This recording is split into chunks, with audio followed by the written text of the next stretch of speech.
मित्रों, क्या आप जानते हैं लंका की स्वर्णमयी दीवारों के पीछे एक ऐसा रहस्य छिपा था जिसे बहुत कम लोग जानते थे। लोग रावण को महाबली, महाज्ञानी और शिवभक्त कहते थे, लेकिन उसी लंका में एक ऐसी स्त्री भी थी जिसकी आंखों में अपने ही भाई के लिए आग धधकती थी। वह स्त्री थी शूर्पणखा, जिस बहन के लिए रावण पूरी दुनिया से लड़ सकता था। आखिर वही बहन उससे इतनी नफरत क्यों करने लगी?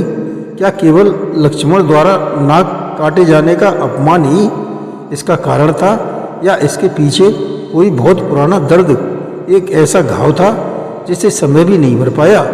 यह कथा उसी छिपे हुए रहस्य की है।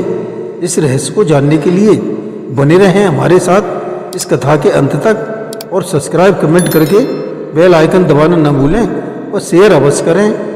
धन्यवाद।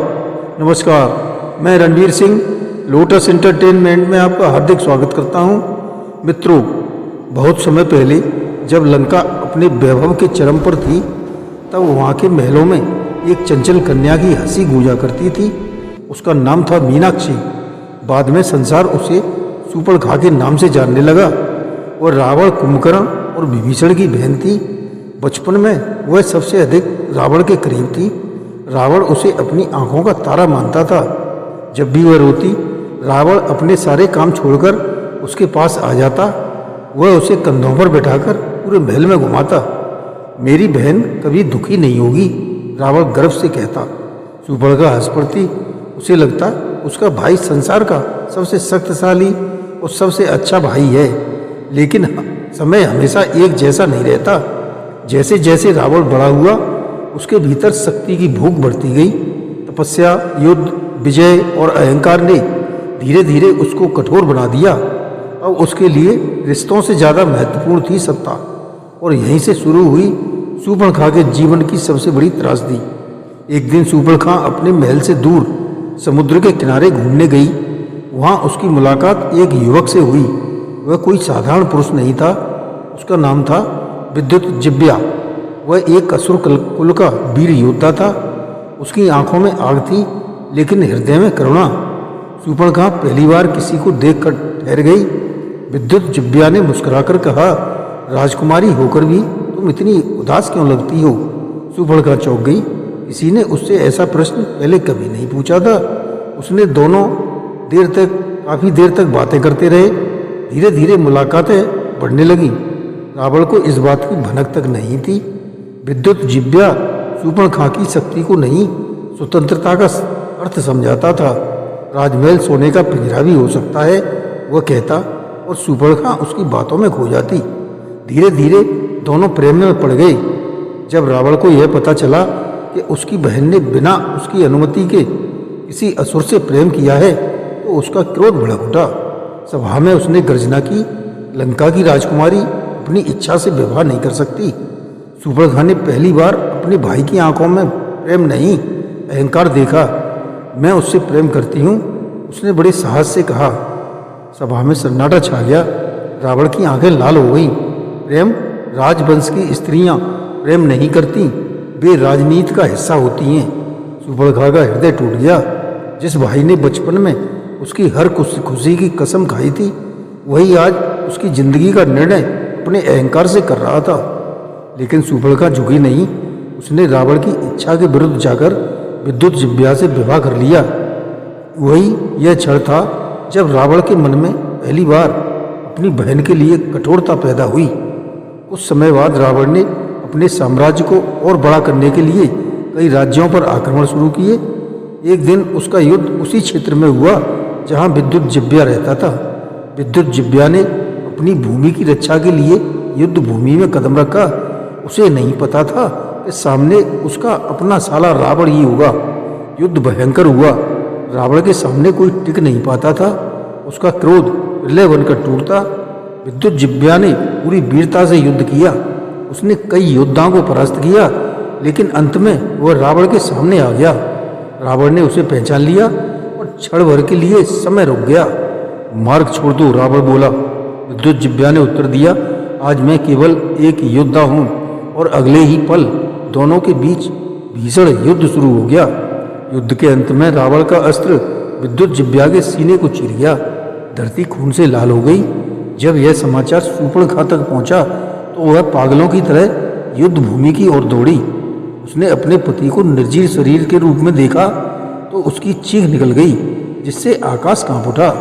रावण, तुमने मेरा सब कुछ छीन लिया। उस दिन पहली बार शूर्पणखा के भीतर अपने भाई के लिए नफरत जन्मी। पति की मृत्यु के बाद शूर्पणखा पूरी तरह बदल गई। उसकी आंखों की चमक बुझ गई। वह जंगलों में भटकने लगी। रावण ने उसे वापस लंका बुलाया, लेकिन अब बहुत देर हो चुकी थी। शूर्पणखा ने कहा, तुमने मेरा प्रेम छीना, मेरा जीवन छीना। अब तुम्हें मुझे बहन कहने का कोई अधिकार नहीं। रावण के पास शक्ति थी, लेकिन उस क्षण उसके पास कोई उत्तर नहीं था। धीरे धीरे शूर्पणखा का मन कठोर होता गया। वह संसार से नहीं, सबसे अधिक रावण से घृणा करने लगी। उसे लगता था कि रावण केवल दूसरों का नहीं, अपने परिवार का ही विनाश करता है। समय बीतता गया। एक दिन शूर्पणखा जंगलों में भटकते हुए पंचवटी पहुंची। वहीं उसकी नज़र दो राजकुमारों पर पड़ी, राम और लक्ष्मण। राम के तेज को देखकर वह कुछ पल के लिए मंत्रमुग्ध रह गई, लेकिन उसके भीतर प्रेम से ज़्यादा एक खालीपन था। वह अपने खोए हुए जीवन को भरना चाहती थी। उसने राम से विवाह का प्रस्ताव रखा। राम मुस्कुराए और बोले, मैं विवाहित हूँ, तुम लक्ष्मण से बात करो। लक्ष्मण ने भी उसे हंसी में बात टाल दी। शूर्पणखा को लगा उसका मजाक उड़ाया जा रहा है। उसके भीतर वर्षों का अपमान, पीड़ा और क्रोध भरा हुआ था। वह सीता की ओर बढ़ी और फिर वह घटना हुई जिसने इतिहास बदल दिया। लक्ष्मण ने उसके नाक कान काट दिए। शूर्पणखा दर्द से चीख उठी, लेकिन उस क्षण उसके मन में केवल राम और लक्ष्मण के लिए नहीं, बल्कि रावण के लिए आग जल रही थी। उसे लगा यदि रावण ने उसका जीवन नष्ट न किया होता तो वह आज इस अपमान तक कभी न पहुंचती। अब अपमानित शूर्पणखा सीधे लंका पहुंची। रावण अपने दरबार में बैठा हुआ था। जब उसने अपनी बहन की हालत देखी तो उसका क्रोध भड़क उठा। किसने किया यह? शूर्पणखा ने उत्तर दिया, राम और लक्ष्मण ने। लेकिन उसके शब्दों में एक और छिपी हुई आग थी। वह जानती थी कि रावण का सबसे बड़ा दोष उसका अहंकार है। उसने सीता के सौंदर्य का वर्णन करना शुरू किया। ऐसी स्त्री संसार में दूसरी नहीं है। रावण की आंखों में लालच की चमक आ गई और यही शूर्पणखा चाहती थी।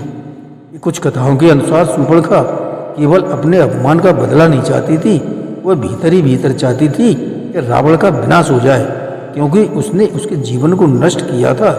वह जानती थी कि राम कोई साधारण पुरुष नहीं है। यदि रावण सीता का हरण करेगा तो युद्ध अवश्य होगा, और शायद यही युद्ध रावण के अंत का कारण भी बनेगा। एक रात विभीषण ने शूर्पणखा से पूछा, तुमने रावण को इतना उकसाया क्यों? शूर्पणखा कुछ देर मौन रही, फिर बोली, कुछ विनाश समय करता है और कुछ विनाश इंसान खुद चुनता है। क्या तुम अपने भाई की मृत्यु चाहती हो? शूर्पणखा की आंखों से आंसू आ गई। जिस दिन उसने मेरे पति को मारा उसी दिन मेरा भाई मर गया था। विभीषण स्तब्ध रह गए। फिर वह समय आया जब राम की सेना लंका पहुंची। भयंकर युद्ध शुरू हुआ। एक एक कर रावण के प्रिय योद्धा मरने लगे। कुंभकर्ण गिर पड़ा, मेघनाथ मारा गया, लंका जलने लगी। शूर्पणखा यह सब देखती रही। उसके मन में बदले की आग थी, लेकिन कहीं गहराई में एक बहन का हृदय भी था। उसे याद आने लगा बचपन का वह रावण जो उसे कंधों पर बैठा कर घुमाता था। लेकिन अब बहुत देर हो चुकी थी। अहंकार ने सब कुछ निकल लिया था। रावण की मृत्यु से एक रात पहले शूर्पणखा उससे मिलने गई। रावण अकेला बैठा था। उसकी आंखों में पहली बार थकान दिखाई दे रही थी। शूर्पणखा को देखकर वह हल्का सा मुस्कुराया। तुम आई हो? शूर्पणखा चुप रही। कुछ देर बाद रावण बोला, क्या तुम मुझसे नफरत करती हो? शूर्पणखा की आंखें भर आईं। तुमने मुझे कभी समझा ही नहीं। रावण ने गहरी सांस ली। मैंने संसार जीतना चाहा, लेकिन अपने ही लोगों को हार गया। यह सुनकर शूर्पणखा के भीतर बरसों से जमा क्रोध कांप उठा। वह चाहती तो अपने भाई को दोष देती रहती, लेकिन उस क्षण उसने एक टूटे हुए मनुष्य को देखा। एक ऐसा मनुष्य जो शक्ति के पीछे भागते भागते अकेला रह गया था। रावण ने धीमे स्वर में कहा, यदि समय लौट सके तो मैं बहुत कुछ बदलना चाहूँगा। लेकिन समय कभी नहीं लौटता। अगले दिन युद्ध भूमि में राम और रावण आमने सामने थे। पूरा आकाश कांप रहा था। अंततः राम का बाण रावण के हृदय में जा धंसा। लंका का महान सम्राट धरती पर गिर पड़ा। दूर खड़ी शूर्पणखा यह दृश्य देख रही थी। उसकी आंखों से आंसू बह निकले। उसे समझ नहीं आ रहा था कि वह खुशी है या दुखी है। जिस व्यक्ति से उसने सबसे ज्यादा नफरत की वही उसके बचपन की सबसे प्यारी याद भी था। नफरत और प्रेम दोनों उसके भीतर एक साथ टूट रहे थे। रावण की मृत्यु के बाद शूर्पणखा फिर जंगलों में चली गई।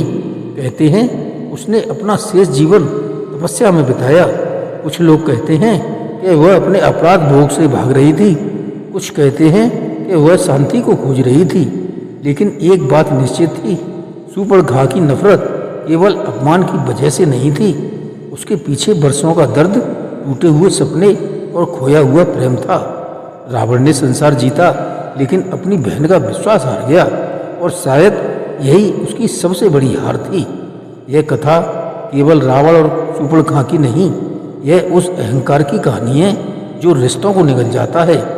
जब शक्ति प्रेम से बड़ी हो जाए तब विनाश निश्चित हो जाता है। रावण विद्वान था, शिव भक्त था, महायोद्धा था, लेकिन वह अपने ही परिवार को दर्द को समझ नहीं पाया। और शूर्पणखा वह केवल एक राक्षसी नहीं थी, वह एक ऐसी स्त्री थी जिसने प्रेम खोया, अपमान सहा और अंत में अपने ही भाई के पतन का कारण बन गई। कभी कभी सबसे बड़े युद्ध तलवारों से नहीं, टूटे हुए रिश्तों से जन्म लेते हैं। जय श्री राम।